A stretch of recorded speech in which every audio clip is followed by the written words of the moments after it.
Olá, bem-vindo ao Círculo de Estudos em Montessori. Essa semana nós vamos estudar o capítulo número 27 do livro Mente Absorvente, de Maria Montessori. O capítulo número 27 se chama A Preparação do Professor. Nós estamos no penúltimo capítulo do livro. Montessori, neste capítulo, trata não somente ou não simplesmente daquilo que o professor deve fazer antes de iniciar a sua prática na sala montessoriana, mas especialmente daquilo que ele deve fazer nos primeiros tempos dessa sala. Quanto ele deve se transformar e a que ele deve prestar atenção nos primeiros tempos de uma sala montessoriana. É um capítulo especialmente útil para as pessoas que estejam pensando em iniciar nas suas escolas uma sala montessoriana, ou que estejam num curso de formação montessoriana, ou então aquelas que estejam realmente pensando em abrir uma escola de abordagem Montessori. Para vocês, esse capítulo é absolutamente fundamental, porque trata daquelas práticas que são interessantes, que são aproveitáveis no início de uma sala Montessori agrupada de 3 a 6 anos. Esse capítulo trata principalmente de crianças de 3 a 6 anos. É claro que serve também para aquelas menores. No entanto, vocês vão perceber ao longo dos nossos comentários que aquelas que estão na fase da mente absorvente consciente, portanto, entre os 3 anos e os 6, vão aproveitar mais as ações dos professores, como recomendadas aqui. No início desse capítulo, Montessori diz que a grande diferença do professor montessoriano para aquele professor da escola, digamos, tradicional, é que o professor da escola tradicional olha para as crianças que ele tem na sala, inicialmente, no começo do ano, no começo da escola, geralmente desordeiras, geralmente barulhentas, e ele olha para aquelas crianças e diz, bom, isso é o que temos, vamos trabalhar. E ele não prevê que aquelas crianças podem modificar o seu comportamento, voltando a um equilíbrio que lhes é natural. E assim vai, né? O professor segue a criança, mas ele segue uma criança que é só aquela que ele vê nos primeiros dias de escola. Diferente da escola montessoriana, onde nós olhamos para aquela criança que recebemos no primeiro dia de escola e enxergamos nela o segredo da infância, nas palavras de Maria Montessori. Enxergamos nela o equilíbrio natural da criança e a possibilidade de desenvolvimento das características que são fundamentais à personalidade infantil. O amor à ordem, o amor ao silêncio, amor ao trabalho, generosidade, concentração espontânea, atividade. Né? Nós olhamos para uma criança que recebemos, seja ela qual for, seja ela como for, venha ela de onde vier,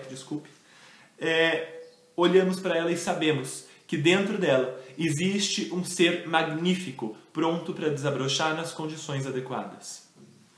Montessori divide, então, esse capítulo em 3 partes. Na primeira, fala-se sobre o ambiente. Na segunda, se fala sobre a criança. Na terceira, se fala sobre o professor.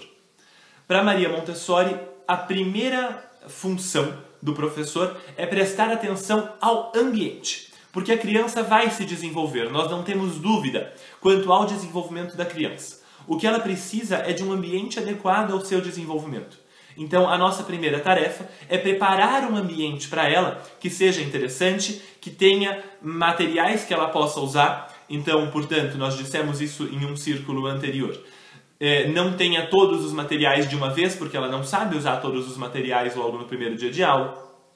Mas que seja um ambiente que permita a ela o movimento, que permita a ela a atividade, permita o trabalho. Para Montessori, então, o professor se torna um cuidador do ambiente.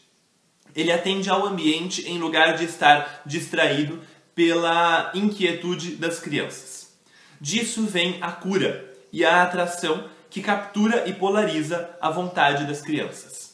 De um ambiente adequado, de um ambiente bem feito, bem preparado, vem a vontade da criança de trabalhar. E a partir daí, a concentração é perfeita. Para o ambiente ser perfeito, ele precisa, primeiro, claro, ter os materiais de desenvolvimento adequados às crianças que estão na sala naquele momento.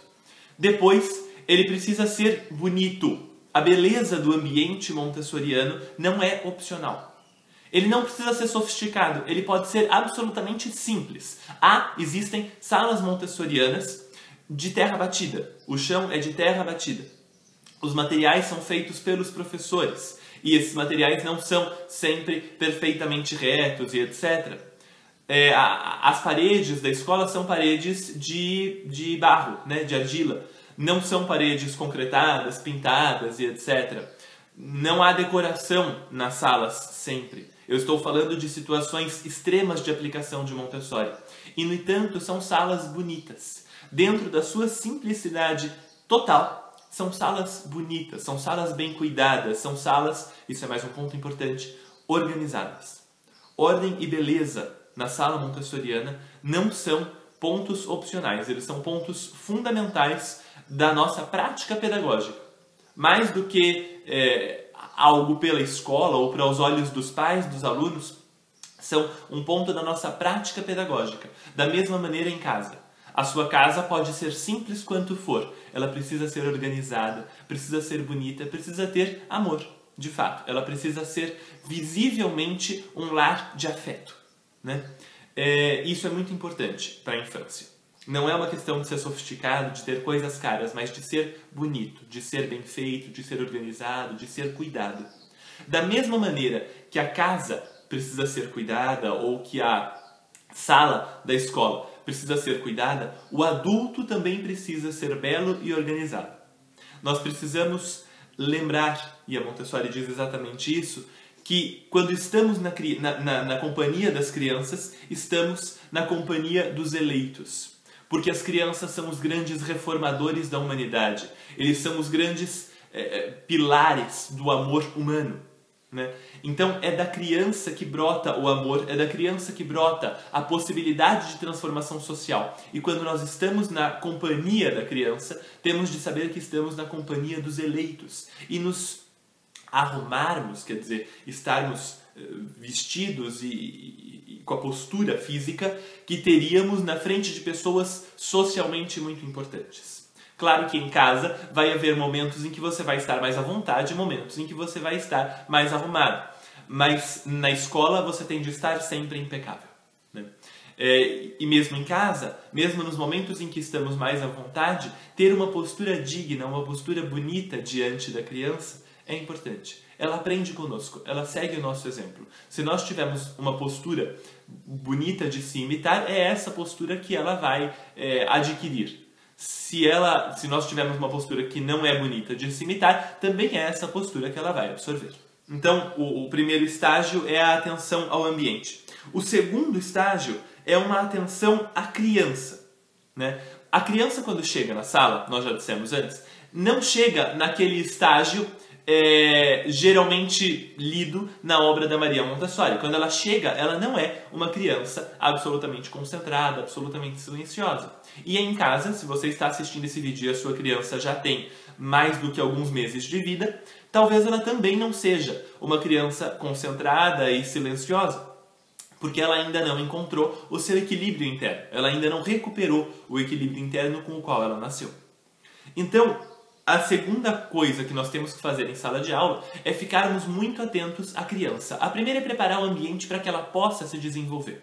A segunda é prestar atenção a ela. Quando nós olhamos para a criança e ela acabou de chegar na nossa sala, ou quando nós temos uma criança em casa e nós estamos começando a aplicar o método Montessori, não adianta querer dar uma atividade para ela e esperar que ela vá ficar muito, muito tempo nessa atividade. Se ela tiver mais de 3 anos, especialmente, ela vai ter dificuldade em se concentrar das primeiras vezes. Então a primeira coisa que nós temos que fazer é despertar a confiança dessa criança em nós e despertar nela o amor e a vontade de ver aquilo que nós mostramos. A Montessori diz, de fato, que algumas vezes, estou citando aqui, eu uso uma palavra muito mal compreendida. O professor deve ser sedutor. Ser sedutor é, de fato, captar toda a atenção da criança. Ele tem que ser capaz de chamar aquela criança de uma forma que ela olhe para esse professor e fique fascinada, né? E então fique fascinada, disposta a se fascinar com aquilo que o professor vai apresentar. Antes que a concentração ocorra, o diretor, a diretora da sala, o professor da sala, pode fazer mais ou menos aquilo que achar que é melhor. Pode interferir na atividade da criança, tanto quanto achar necessário. Antes da concentração se estabelecer pela primeira vez, o nosso trabalho é manter essa criança ativa. Então podemos fazer de tudo, podemos brincar mesmo, de carregar coisas, podemos fazer jogos, podemos cantar músicas, podemos contar histórias, podemos fazer o que quisermos, podemos monopolizar a atenção dessa criança no começo e depois podemos dar essa atenção da criança para itens do ambiente não necessariamente montessorianos. Pode ser um desenho, uma pintura, uma música, uma brincadeira, um jogo, um exercício físico, qualquer coisa. Essa criança precisa amar o seu ambiente e amar o seu professor. E confiar no seu ambiente e confiar no seu professor. O professor, diz a Montessori, precisa entreter a criança. Ela pode contar histórias, pode fazer jogos, pode cantar, pode usar poesias e rimas, pode usar de fato o que quiser. Todas as ações da professora podem se tornar um chamado e um convite à criança.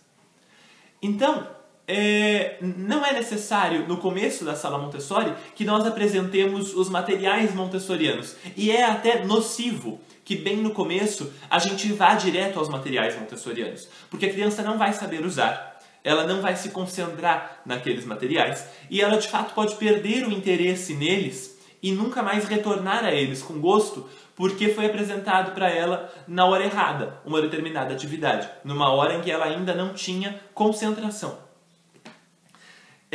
Nesse começo é muito comum que as crianças, por não serem ainda disciplinadas, ajam em conflito, tenham pequenos conflitos, sejam mal educadas mesmo, umas com as outras, ajam de forma pouco gentil para com o professor e para com o ambiente.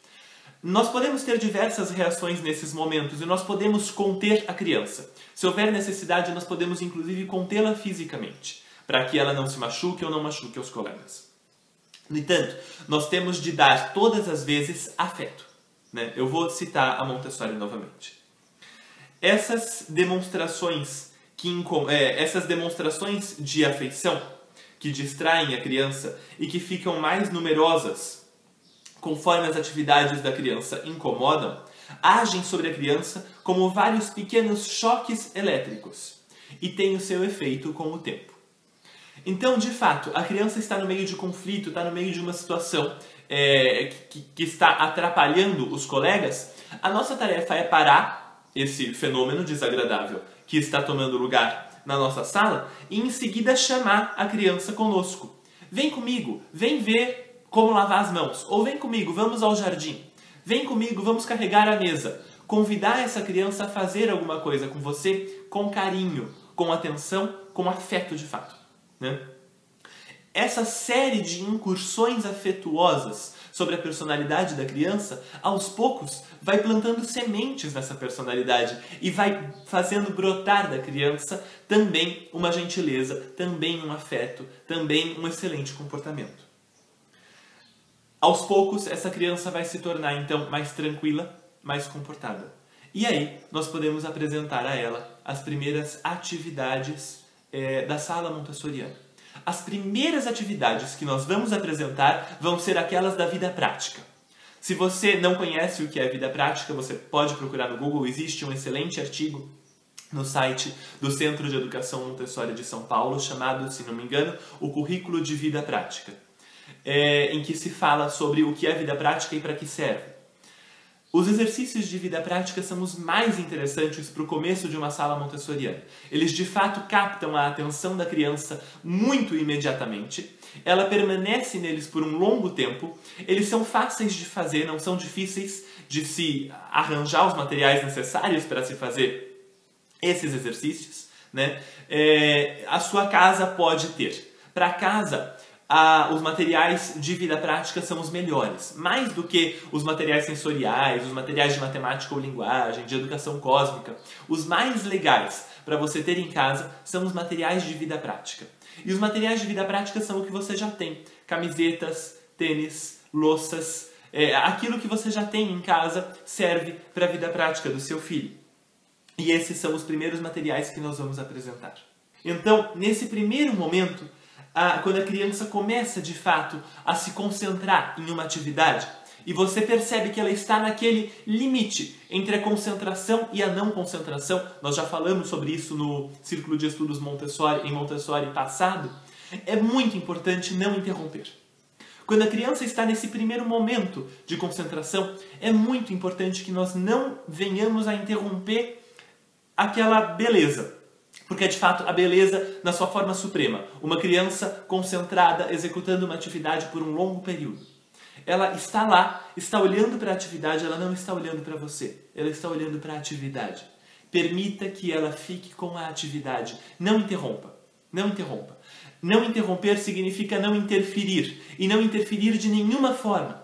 Se está muito difícil, se tiver muito desafiador para ela, e você percebe que ela está fazendo até caretas na hora de fazer a atividade, fique ainda mais distante e coloque as suas mãos para trás. Se ela está concentrada, se ela está fazendo até caretas para fazer a atividade, é porque ela está se esforçando. Ela está colocando ali tudo o que ela tem de inteligência, de esforço, de concentração de fato. Então, permita que aquele fenômeno aconteça. Fique longe, coloque as suas mãos para trás, feche a boca e permita que essa criança, de fato, se concentre naquilo que ela está fazendo. Não ajude uma criança com uma tarefa que ela sente que pode ter sucesso. Isso é uma frase da Maria Montessori. Nunca ajude uma criança em uma tarefa na qual ela sente que pode ter sucesso. Não ajude. Se ela sente, se ela está olhando para a atividade, ela consegue fazer. E se ela não consegue fazer, ela quer tentar. Se nós vamos lá e interrompemos e ajudamos, acabou. Porque o interesse maior da criança não é na finalidade última do trabalho. O interesse maior dela não é terminar a atividade. O interesse dela é fazer. Como num jogo, digamos, de futebol para um adulto. O nosso interesse maior não deve ser ganhar o jogo, mas deve ser jogar, deve ser estar ali. Né? É a mesma coisa que você gostar de assistir, por exemplo, jogos de vôlei. E aí, em vez de deixar você assistir, eu vou até você e digo, o placar foi 5-3. Não tem graça. Você sabe o resultado final do jogo e ok, foi bom saber. Mas o teu objetivo maior era assistir o jogo inteiro, passar pela emoção de assistir ao jogo. Imagine como é para a criança fazer uma atividade. O objetivo maior dela não é chegar ao final, é fazer. É conseguir carregar alguma coisa pesada de um lugar para o outro. É conseguir empilhar as coisas que ela quer empilhar. É conseguir encaixar as coisas que ela quer encaixar. Não é necessariamente ter as coisas encaixadas, mas passar pelo processo do encaixe. Isso interessa para ela. E interessa para ela porque a desenvolve internamente. Então nós não podemos interromper nem interferir. Há várias formas de interromper e de interferir. A primeira dessas formas, claro, é colocar a nossa mão no trabalho da criança. Ela está fazendo alguma coisa, nós vamos lá e colocamos a mão para ajudar. A segunda forma é passar enquanto ela está trabalhando e fazer um elogio ou comentar alguma coisa. Ela está lá concentrada, tentando empilhar uma série de objetos. Você passa do lado dela e diz, puxa, você está conseguindo empilhar tudo. Você quebrou a concentração dela. Ela estava de fato concentrada fazendo a atividade. Evite interferir de qualquer maneira. Evite, evite. A gente tem que colocar as mãos para trás, a gente tem que apertar a boca para não falar. É difícil, mas nós precisamos nos esforçar. E a terceira forma ainda de interromper a criança é por meio do olhar. Quando a criança está trabalhando, e isso a Montessori diz, né? O grande princípio que traz sucesso ao professor é esse. Assim que a concentração começar, haja como se a criança não existisse. É difícil, é desafiador. Agir como se a criança não existisse. Claro, nós não vamos deixar de observar essa criança, mas nós vamos olhar para ela com batidas de olho. Ela está fazendo atividade, a gente bate o olho rapidamente e tira o olho dela novamente. A gente não foca os olhos na atividade da criança ou na criança. Porque se ela percebe que nós estamos olhando, ela para de agir. É como nós, como um adulto. Você está lá, por exemplo, fazendo a massa de um doce. Você está fazendo a massa, chega alguém, para do seu lado e fica só olhando enquanto você está fazendo a massa do doce. Você se sente extremamente desconfortável. Ou você está no seu computador escrevendo alguma coisa importante. Alguém chega e fica olhando para você escrevendo. Você para também. O adulto se sente mal se está sendo constantemente observado com olhos em cima dele. A criança também se sente e não consegue se concentrar. Tirar foto de criança. Ela está fazendo a atividade dela e a gente está tirando fotos o tempo todo. Atrapalha?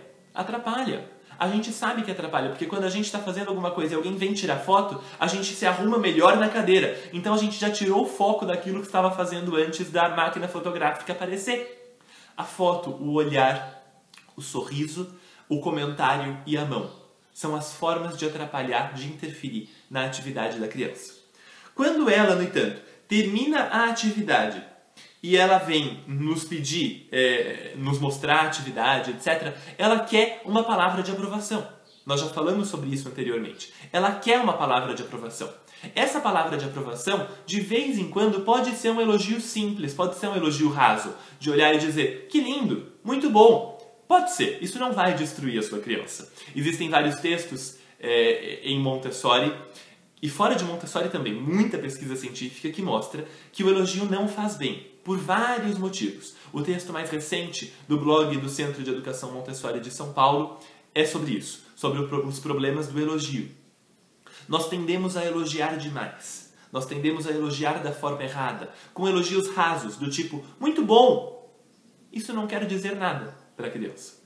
No entanto, se ela vem mostrar alguma coisa para você, você deve mostrar genuíno interesse naquilo que ela trouxe. Ela trouxe um desenho, olhe para aquele desenho com atenção, com um sorriso grande, diga coisas sobre aquele desenho, diga o que está lá, né? Diga as cores que estão ali, diga as formas que ela desenhou, diga as figuras presentes naquele desenho, pergunte a ela a história daquele desenho, né? Mostre a ela um interesse genuíno, faça perguntas para ela sobre a obra que ela acabou de fazer. Isso é importante, quando a criança traz para nós o que ela fez. Quando a criança está concentrada fazendo, deixe-a fazer. Não interrompa e não interfira. Se o seu filho ou o seu aluno precisa de elogios ou de comentários todas as vezes, então, de vez em quando, dê uma maneirada nos seus elogios e nos seus comentários e foque a criança na atividade. Pergunte a ela de volta o que ela achou. Isso é importante também. Leve-a a uma nova atividade, né? E permita que ela faça a atividade sozinha sem interferir, sem interferência.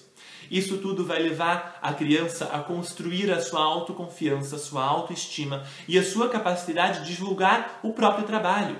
É importante também para a criança que ela consiga desenvolver a capacidade de olhar para o que fez e perceber ela mesma se aquilo ficou bom, se aquilo ficou certo. Mais do que necessitar do nosso julgamento o tempo todo.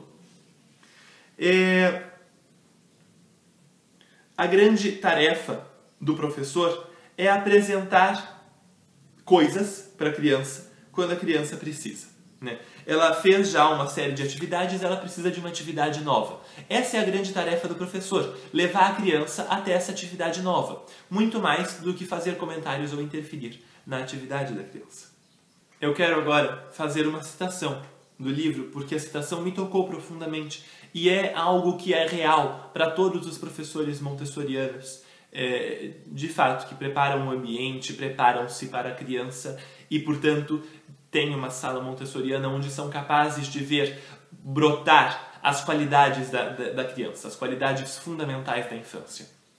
Quando a criança mostra sua real natureza, o professor percebe pela primeira vez o que realmente é o amor. E essa revelação transforma o professor também. É como algo que toca o seu coração e devagar muda as pessoas. Uma vez que esses fatos tenham sido observados, ninguém é capaz de parar de escrever e falar sobre eles. Os nomes das crianças podem ser esquecidos, mas nada pode cancelar as impressões que os seus espíritos causaram e o amor que elas foram capazes de despertar. A criança é a fonte do amor. Nós vamos ver isso na semana que vem, no Círculo de Estudos Montessori da semana que vem. A criança nos faz amadurecer. Ela nos faz perceber o melhor de nós mesmos. Ela nos leva ao nível de perfeição dela. A criança é perfeita. E ela nos leva a um nível de perfeição próximo ao dela. Por isso é necessário olhar para a criança com respeito e com reverência. Porque ela nos ajuda. ela desperta em nós o que existe de melhor. E aí não é possível deixar de trabalhar pelo bem-estar da infância. Não é possível, a gente não consegue mais. O grande sinal de sucesso para um professor assim transformado, diz a Montessori, é ser capaz de dizer: as crianças estão agora trabalhando como se eu não existisse. E de fato, um professor que trabalhe com crianças dessa faixa etária sabe que ajuda a humanidade naquilo que existe de mais fundamental para o desenvolvimento social humano, para o desenvolvimento da civilização. Ele não sabe o que vai acontecer depois. A gente não sabe o que vai acontecer depois que as crianças saem das nossas escolas. Como os pais não sabem o que vai acontecer com os seus filhos para sempre. Mas a família e a escola que cuida da criança, que ajuda a criança entre os 0 e os 6 anos, sabe que está contribuindo para a humanidade, para a civilização, naquilo que a humanidade e a civilização têm de mais precioso.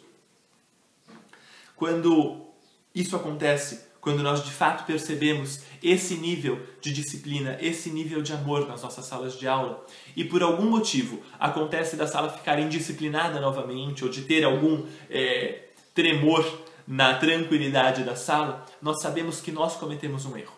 A gente sabe, o professor cometeu um erro.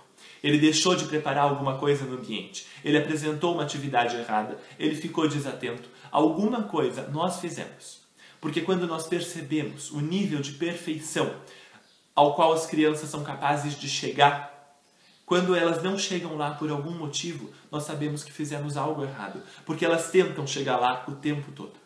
Entre as missões, a Montessori diz isso e é muito bonito, que a natureza deu à criança, ela confiou à criança a missão de trazer os adultos a um nível mais alto. E então ela termina o capítulo com algo que ela diz que não é uma oração, mas é um lembrete para os professores, uma invocação e uma espécie de currículo, o nosso único currículo. Currículo, eu vou explicar antes de dizer a frase que vem em seguida, é algo que subjaz aquilo que nós fazemos em sala de aula. O currículo, por exemplo, de ensino médio pode ser ensinar às crianças o que é sujeito, predicado, análise sintática, orações subordinadas para um currículo de gramática, né? E existe o currículo oculto, que é aquilo que nós ensinamos para a criança ou para o adolescente do ponto de vista ideológico. Como se comportar, como falar, como permanecer, o que fazer na escola, como agir em grupo. Tudo isso é currículo escolar. O currículo geralmente é composto por muitas páginas, são blocos com muitas páginas, descrevendo tudo o que deve acontecer numa sala de aula, num determinado período da escola, numa determinada faixa etária, uma determinada faixa de anos escolares, né? O currículo geralmente é muito grande. E a Montessori diz: permita-me repetir como uma forma de despedida algumas das palavras que nos ajudaram a manter em mente todas as coisas sobre as quais eu venho falando, sobre as quais ela vem falando em todo o livro Mente Absorvente. Não é uma oração, é um lembrete para os professores, uma invocação, um tipo de currículo, o nosso único currículo. Ajude-nos, Deus, a adentrar o segredo da infância, para que então possamos conhecer, amar e servir a criança, de acordo com as leis da tua justiça e seguindo a tua sagrada vontade. O último capítulo do livro Mente Absorvente se chama O Amor e Sua Fonte, a Criança. Então, na semana que vem, é esse capítulo que nós vamos trabalhar. Por hoje, eu gostaria de terminar realmente com essa frase da Maria Montessori, que eu vou repetir ainda uma vez. Nós temos de nos lembrar que nós somos ajudantes da criança. Que da mesma forma que alguém nos ajuda quando somos adultos, nós ajudamos a criança. Alguém que nos ajuda pode, por exemplo, colocar para nós um prato de comida, mas não fica nos olhando enquanto nós comemos, não fica perguntando se precisamos de ajuda enquanto comemos. Alguém que nos ajuda pode preparar uma série de papéis que nós precisamos para continuar um determinado trabalho, mas com esses papéis preparados, não fica nos vigiando para ver se nós fazemos tudo direito. Alguém que nos ajuda pode limpar algum espaço onde nós habitamos ou onde nós trabalhamos, mas depois não fica olhando para nós para ver se a gente vai sujar de novo ou não. Alguém que nos ajuda é alguém que doa. E o adulto deve ser alguém que ajuda de fato a criança, tendo em mente que a criança, em retorno, ajuda o adulto a ser uma pessoa melhor e desperta no adulto novamente o amor que às vezes estava adormecido. Nos leva a perceber de fato o que existe de melhor na humanidade.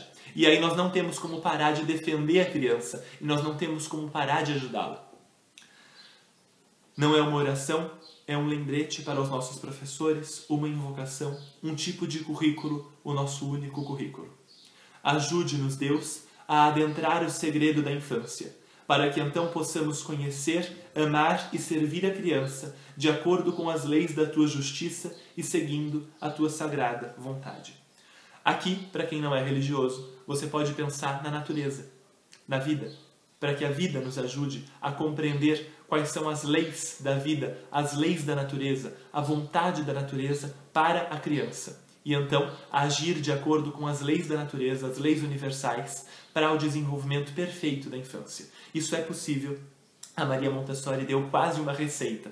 É possível estudar e compreender a criança por meio da observação científica e então, com amor, que para Montessori é a mais potente de todas as coisas, ajudar essa criança na sua caminhada para a vida.